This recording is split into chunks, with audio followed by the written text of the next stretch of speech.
Mas quem pode menos não pode mais.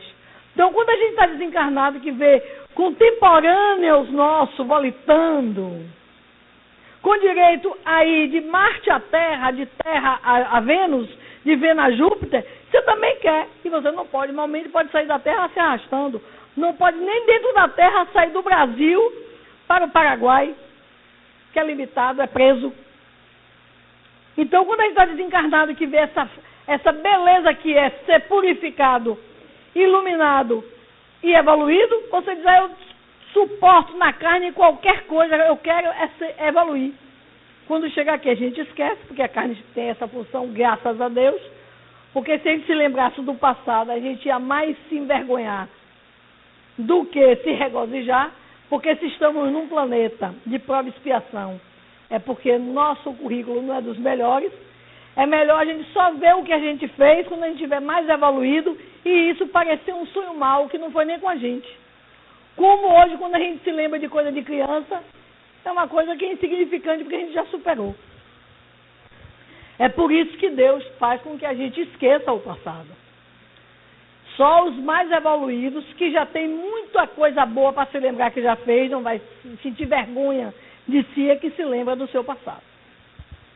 Deus sabe esperar, mas e não impõe vivência que a pessoa não possa viver com proveito. Não sei se os companheiros aqui já leram um livro de André Luiz, onde ele diz que um dos orientadores dele, parece que é o irmão Alexandre, fez algum mal feito no tempo do descobrimento do Brasil e estava encarnando em 1930 por aí, para resgatar isso. Deus esperou, portanto, 500 anos esse espírito amadurecer para vir resgatar essa falta. A gente sabe a trajetória de Emmanuel, o grande orientador de nosso irmão Chico Xavier. Emmanuel cometeu um equívoco no tempo de Jesus, deixando que a esposa dele, Lavínia, Lívia, fosse morta porque era débita do cristianismo. Ele veio 50 anos depois sofrendo, e sofreu, acabou como quem? Como o padre Manuel da Nóbrega, ajudando a civilizar parte do Brasil. Então a gente vê que é um tempo que Deus dá para a criatura, 2 anos pagando uma falta, que foi deixar sua própria esposa morrer, né, martirizada porque era adepta de Jesus. E ele, senador romano, tinha autoridade para aliviar a criatura, mas disse a ela, renuncia a Jesus. Ela disse, não renuncio, então morra. E aí até hoje ele paga. E hoje ela está lá com uma entidade graciosa, cheia de graça, uma Grace, e ele ainda está orientador de médium encarnado. São as nossas escolhas, e ele sabe disso. Quando escolhemos os gêneros de prova durante o planejamento reencarnatório, apenas os traços gerais são definidos. Os detalhes são fruto das circunstâncias e das forças interativas que nós mantemos uns com os outros. Por quê? Para as pessoas não dizerem que tomou um trompaço e caiu e quebrou o fêmur. Estava escrito, não. E estava escrito que você ia ter uma estrutura óssea fragilizada. Mas se você criou em torno de si uma vida assoberbada, que você fica sujeito a toda hora tomar trompaço e cair, já é uma circunstância que você criou. Então não é tudo que nos acontece que estava escrito. No planejamento reencarnatório, existe uma ficha, e alguns espíritos já trouxeram essa informação para a Terra, diz, por exemplo, o tipo de sexo, porque a experiência masculina é diferente da experiência feminina, são oportunidades diferentes de diferentes aprendizados, se o estado civil, se vai solteiro ou casado, o tipo de profissão ou atividade que eu vou desenvolver, porque a gente sabe que a vida de um médico é diferente de um advogado, que é diferente de um professor primário, que é diferente de um atendente, que é diferente de um telemarketing. Então, de acordo com minha profissão, a minha própria vida já se delineia, tem uma espécie de destino em torno daquelas minhas escolhas.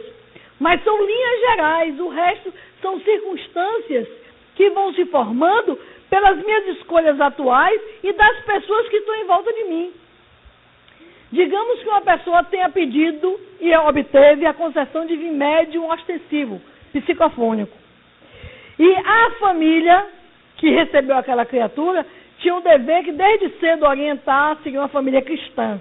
Mas digamos que o pai resolveu no meio do caminho não ser cristão, não ser correto. E a mediunidade daquela criança aflora no meio tumultuado de vício, de confusão, de pancadaria. E a criança, desde pequena, tem obsessão. Ela veio para ser médium ou para ser obsediado? Veio para ser médium. A obsessão ocorreu por quê? Porque um dos pais não cumpriu a sua parte de manter o equilíbrio necessário no lar para uma criança que vem com a mediunidade ostensiva. Porque médium todos somos. Só que alguns vêm com a mediunidade ostensiva. Então, aquela obsessão não estava programada. Foi uma circunstância porque alguém não fez sua parte.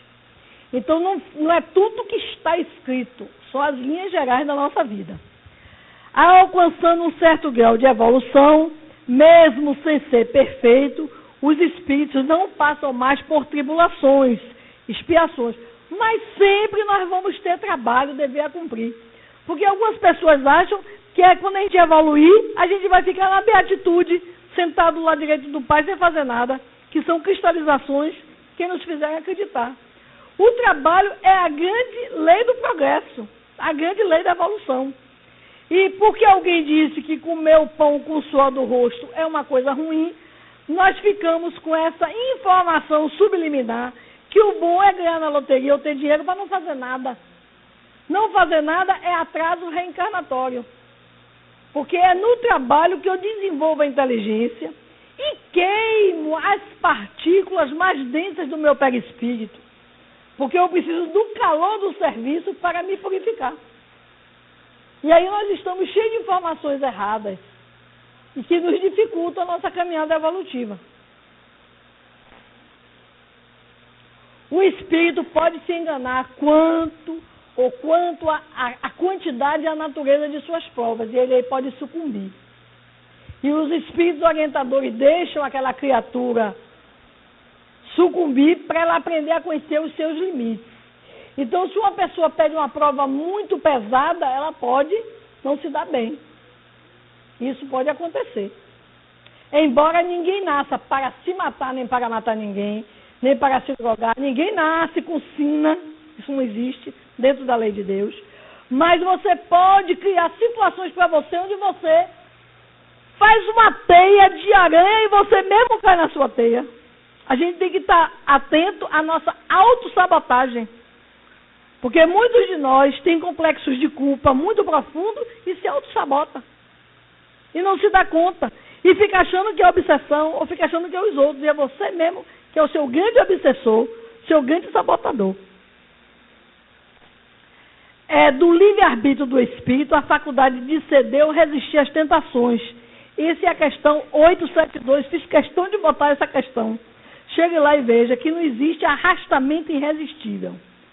Por pior que seja a obsessão, por pior que seja o constrangimento ou a vergonha, se uma pessoa se decidiu matar-se ou matar alguém, não tinha foi uma coisa que me tomou, era uma coisa irresistível.